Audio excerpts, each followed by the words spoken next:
புனித லூக்கா எழுதிய பரிசுத்த நற்செய்தியில் இருந்து வாசகம். அதிகாரம் 10 இறைவார்த்தைகள் 38 தொடக்கம் 42 வரை. அக்காலத்தில் இயேசு ஒரு ஊரை அடைந்தார். அங்கே பெண் ஒருவர் அவரை தம் வீட்டில் வரவேற்றார். அவர் பெயர் மார்த்தா. அவருக்கு மரியா என்னும் சகோதரி ஒருவர் இருந்தார்.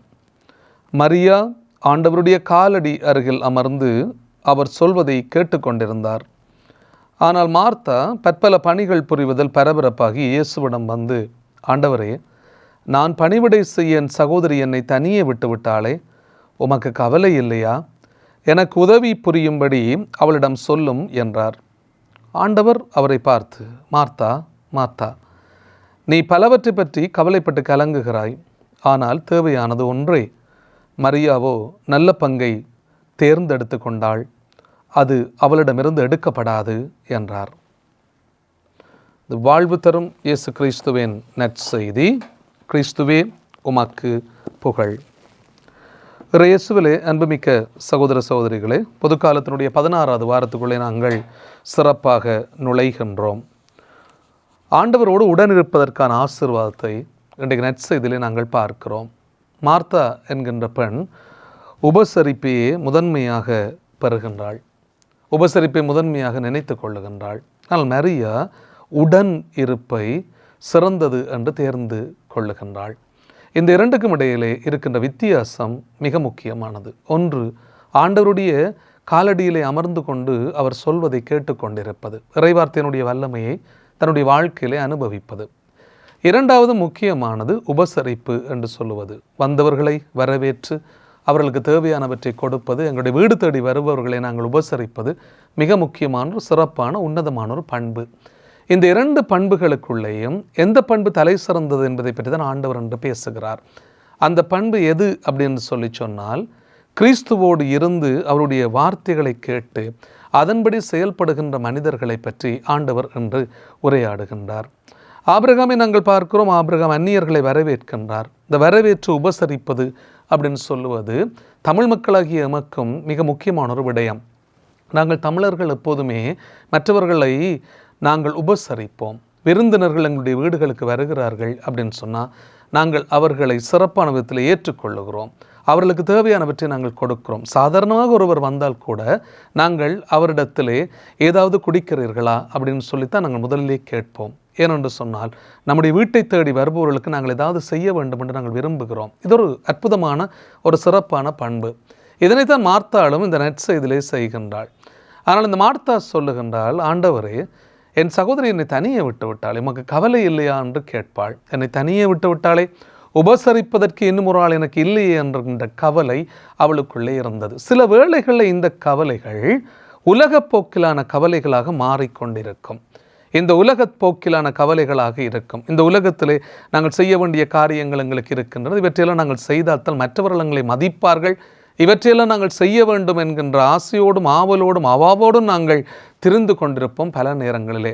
ஆனால் ஆண்டவரை பொறுத்த மட்டிலே ஆண்டவர் சொல்வார், மரியா என்கின்ற இந்த பெண் இருக்கிறாளே, இவள் ஒரு நல்ல பங்கை தேர்ந்து கொள்ளுகின்றாள். அது அவளிடமிருந்து எடுக்கப்படாது அப்படின்னு சொல்வார். எது அவளிடமிருந்து எடுக்கப்படாது? ஆண்டவருடைய பாதத்தில் இருந்து கொண்டு அவருடைய வார்த்தையை கேட்பது. இந்த வார்த்தையை கேட்பது மாத்திரம் அல்ல, அந்த வார்த்தையை கேட்பதோடு அந்த வார்த்தையின்படி நடப்பதும், அந்த வார்த்தையின்படி நடப்பது மாத்திரமல்ல, அந்த வார்த்தையின்படி நடந்து மற்றவர்களுக்கு அதை பறைசாற்றுவது. இப்போது ஆண்டவர் இயேசு தன்னுடைய சீடர்களை அழைக்கின்ற போது 2 விடயங்களுக்காகத்தான் ஆண்டவர் இயேசு அழைத்தார் என்பதை மிக முக்கியமாக நாங்கள் பார்க்கிறோம் மாற்கு நற்செய்தியிலேயும். எப்படின்னு சொன்னால், ஒன்று, ஆண்டவர் இயேசு சீடர்களை, தன்னுடைய அப்போஸ்தலர்களை அழைத்தது தன்னோடு இருப்பதற்காக முதலாவது. இரண்டாவது, தன்னுடைய நற்செய்தியை மற்றவர்களுக்கு பறைசாற்றுவதற்காக. அப்போ முதலாவது எது? ஆண்டவரோடு நாங்கள் இருக்க வேண்டும். இது மிக பெரிய ஒரு பிரச்சனை. இன்றைக்கு செபிப்பது அல்லது ஆண்டவரோடு இருப்பது அப்படின்னு சொல்லுவது எல்லாருக்கும் முடியாத காரியமாக இருக்கிறது. அன்றைய நாட்களிலே நாங்கள் செய்த செபங்கள் எல்லாம் இன்று செபங்களாக இல்லாமல் போய்விட்டன. எங்களுக்கு தெரிந்த செபங்கள் எல்லாம் இப்போது தெரியாத செபங்களாக மாறிவிட்டன. நாங்கள் காலை செபம் செய்தோம், நாங்கள் மதிய செபம் செய்தோம், நாங்கள் உணவுக்கு முன் செபம் செய்தோம், உணவுக்கு பிற்பாடு செபம் செய்திருக்கிறோம், நாங்கள் இரவு படுக்க போகிற நேரத்தில் செபித்திருக்கிறோம். இதெல்லாம் எங்களுடைய வாழ்க்கையில் நடந்த உன்னதமான செபங்கள். இது எது அப்படின்னு சொன்னால், ஆண்டவரோடு நாங்கள் இருப்பது, ஆண்டவரை நாங்கள் நினைத்து கொள்வது, ஆண்டவரை பற்றி நாங்கள் சிந்திப்பதற்கான ஒரு சிறிய கணப்பொழுதுகளை எங்களுக்கு தந்திருக்கிறது. ஆனால் இப்போது நாங்கள் பரபரப்பாக வாழத் தொடங்கிவிட்டோம், எல்லாவற்றையும் வாழ செய்து விட்டோம். ஆனால் ஆண்டவரோடு இருப்பதை, ஆண்டவருடைய வார்த்தைகளை கேட்பதை, ஆண்டவருடைய வழியின்படி நடப்பதை பலரும் நாங்கள் மறந்து விட்டோம். இன்றைக்கு நாங்கள் சிந்திக்க வேண்டும், நான் எப்படி என்னுடைய வாழ்க்கையிலே வாழ்ந்து கொண்டு இருக்கிறேன், ஆண்டவருடைய உடனிருப்பின் ஆசீர்வாதத்தை என்னுடைய வாழ்க்கையில் நான் அனுபவித்து கொண்டிருக்கிறேனா, எப்படி என்னுடைய வாழ்க்கையில் இதை நான் செய்து முடிக்கிறேன். ஒரு மேலாளருக்கான ஒரு தேர்வு நடைபெற்றது, ஒரு மேனேஜருக்கான ஒரு தேர்வு நடைபெற்றது ஒரு நிறுவனத்திலே. அந்த நிறுவனத்துக்கு காலை 10 மணிக்கு பலரும் போய்விட்டார்களாம். அந்த காலை 10 மணிக்கு பலரும் போய்விட்ட போது அங்கே ஒருவர் வந்து எல்லாரையும் அழைத்து சொல்லியிருக்கிறார், இந்த நிறுவனம் ஒரு சிறப்பான நிறுவனம், இதுக்கு நாங்கள் உங்களிலே ஒருவரை நாங்கள் தேர்ந்தெடுக்க போகிறோம், அவர்தான் இந்த நிறுவனத்தினுடைய மேலாளராக வரவிருக்கின்றார், மேனேஜராக இருக்க போகின்றார். எனவே உங்களுடைய தகுதிகளை நாங்கள் பார்க்க போகிறோம் அப்படின்னு சொன்னால் நீங்கள் என்ன செய்ய வேண்டும், இப்போது காலை 10 மணி, 3 மணிக்குத்தான் உங்களுக்கான நேர்முகத் தேர்வு இருக்கிறது. அந்த 3 மணி வரைக்கும் நீங்கள் எங்களுடைய வளாகத்தில் நீங்கள் இருக்கலாம் அப்படின்னு சொல்லி அவர்களை அனுப்பிவிட்டார்களாம். பலரும் அங்கே இருந்திருக்கிறார்கள். ஆனால் கடைசியாக போன ஒருவன் மட்டும் அந்த 3 மணி தேர்விலே அவன் தெரிவு செய்யப்பட்டிருக்கிறான். அவன் தெரிவு செய்யப்பட்ட போது அவனிடத்திலே கேட்கப்பட்ட கேள்வி என்னவென்று சொன்னால், எப்படி நீ இந்த நேரத்தை செலவழித்தாய் அப்படின்னு சொல்லி கேட்டபோது அவன் சொன்ன மறுமொழி மிக முக்கியமானது.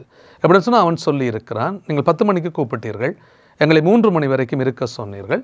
பலரும் அங்கே நான் பார்த்தேன், பலரும் தேநீர் குடிப்பதற்காக போய்விட்டார்கள், பலரும் தங்களுக்குள்ளே கதைத்து கொண்டிருந்திருக்கிறார்கள், பலரும் வேறெங்கெல்லாம் போய் வந்திருக்கிறார்கள், தாங்கள் விரும்பிய இடத்துக்கெல்லாம் போய் வந்திருக்கிறார்கள். நான் என்ன செய்தேன் அப்படின்னு சொன்னால், ஒரு இடத்திலே அமர்ந்திருந்தேன்.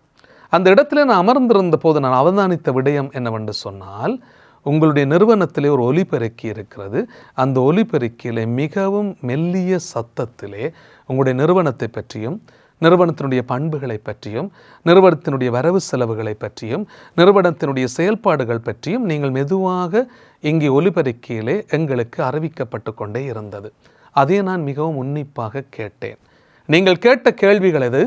எங்களுடைய நிறுவனத்தை பற்றி கேட்டீர்கள், நிறுவனத்தினுடைய வரவு செலவை பற்றி கேட்டீர்கள், நிறுவனத்தினுடைய பணிகளை பற்றி கேட்டீர்கள், நிறுவனத்தினுடைய செயல்பாடுகளை பற்றி கேட்டீர்கள். நான் அவற்றை அவ்வளவு நேரமும் ஒலிபெருக்கியிலே நான் மெதுவாக வந்து கொண்டிருந்த போது அதை கேட்டு அறிந்து தெரிந்து கொண்டேன் என்று சொன்னானாம். அன்பானவர்களே, இது ஒரு கதை. ஆனால் அந்த கதையில் இருக்கிற பெரிய ஒரு உண்மை இருக்கிறது.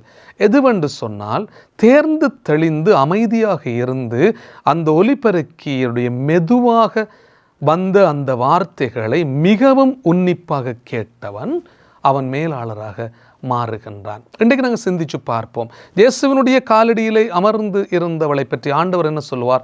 மரியா இருக்கிறாளே, அவள் நல்ல பங்கை தெரிந்து கொண்டிருக்கிறாள். இதன் மூலமாக மரியாவுக்கு உபசரிக்க தெரியாது என்பதை நாங்கள் அப்படி சொல்ல முடியாது. மார்த்தாளுக்கு அந்த பண்பு இருந்திருக்கிறது, அது நல்ல ஒரு பண்பு, உபசரிக்கின்ற பண்பு மிச்சம் நல்ல பண்பு, சிறப்பான ஒரு பண்பு, மற்றவர்களை உபசரிக்கவே வேண்டும், அது மிக முக்கியமானது. ஆனால் ஆண்டவர் அதைவிட மேலான ஒரு பண்பை பற்றி பேசுவார். எது? ஆண்டவரோடு இருப்பது. அன்பானவர்களே, இன்றைக்கு நாங்கள் எதை செய்கின்றோம்? மரியாள் ஆண்டவரோடு இருந்தாள், சிறப்பான விதத்தில் தன்னுடைய வாழ்க்கையை அமைத்துக் கொள்ளுகிறார். ஆண்டவர்னாலே அவள் பாராட்டப்படுகின்றாள்.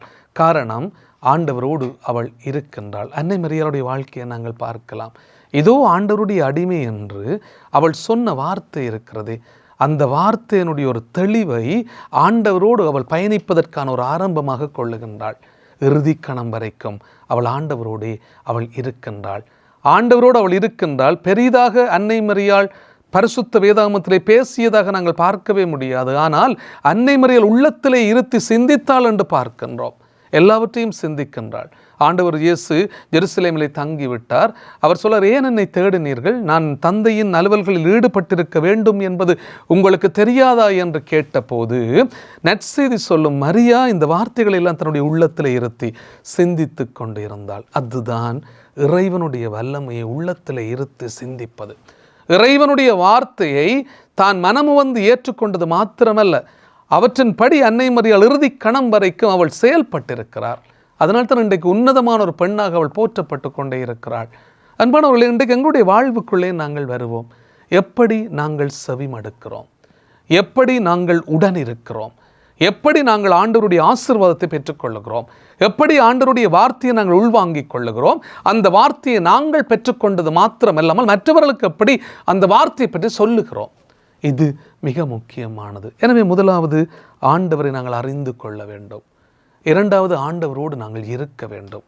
ஆண்டவரோடு நாங்கள் இருந்தோம் என்று சொன்னால் ஆண்டவர் நாங்கள் அனுபவித்துக் கொள்வோம். அந்த அனுபவத்தை நாங்கள் மற்றவர்களோடு பகிர்ந்து கொடுக்க வேண்டும். அந்த பகிர்ந்து கொடுத்தலினுடைய சிறப்பு தான் விருந்தோம்பலாக அங்கே மாறுகிறது. எனவே முதலிலே ஆண்டவரோடு நாங்கள் இருக்க வேண்டும். ஏற்கனவே நான் சொன்னது போல இயேசு தன்னுடைய திருத்தூதர்களை அழைத்தது தன்னோடு இருப்பதற்காக. முதலாவது தன்னோடு இருப்பதற்காக. சீடர்கள் கேட்டார்கள், நீர் எங்கே தங்கி இருக்கிறீர் என்று கேட்டபோது ஆண்டவர் என்ன சொல்கிறார்? வந்து பாருங்கள், நான் தங்குகின்ற இடத்தை நீங்கள் வந்து பாருங்கள், என்னோடு வந்து இருங்கள். எம்மாவு சீடர்களை நாங்கள் பார்க்கிறோம், எங்களோடு தங்கும், மாலை நேரம் ஆயிற்று, பொழுதும் போயிற்று என்று சொல்லுவார்கள். ஆண்டவர் அவர்களோடு தங்குகிறார். நாங்கள் ஆண்டவரோடு தங்குகிறோமா? ஆண்டவரோடு தங்கினால் ஆண்டவருடைய உடனிருப்பின் ஆசீர்வாதத்தை நிறைவாக நாங்கள் பெற்றுக்கொள்ளுவோம். அந்த சிறப்பை நாங்கள் மற்றவர்களோடும் பகிர்ந்து கொடுப்போம். எனவே அன்புமிக்க சகோதரங்களே, உடனிருப்பு மிக முக்கியமானது, உபசரிப்பு முக்கியமானது.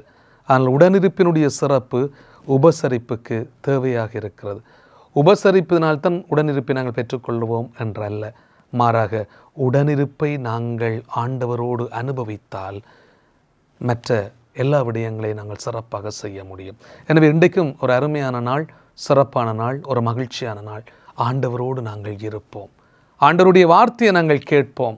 அந்த வார்த்தையை நாங்கள் உள்வாங்குவோம். அந்த வார்த்தையை நாங்களும் பறைசாற்றுவோம். மற்றவர்களுக்கும் அந்த வார்த்தையை நாங்கள் கொடுப்போம். இறை வல்லமையை நாங்களும் அனுபவித்துக் கொள்ளுவோம். ஆமென்.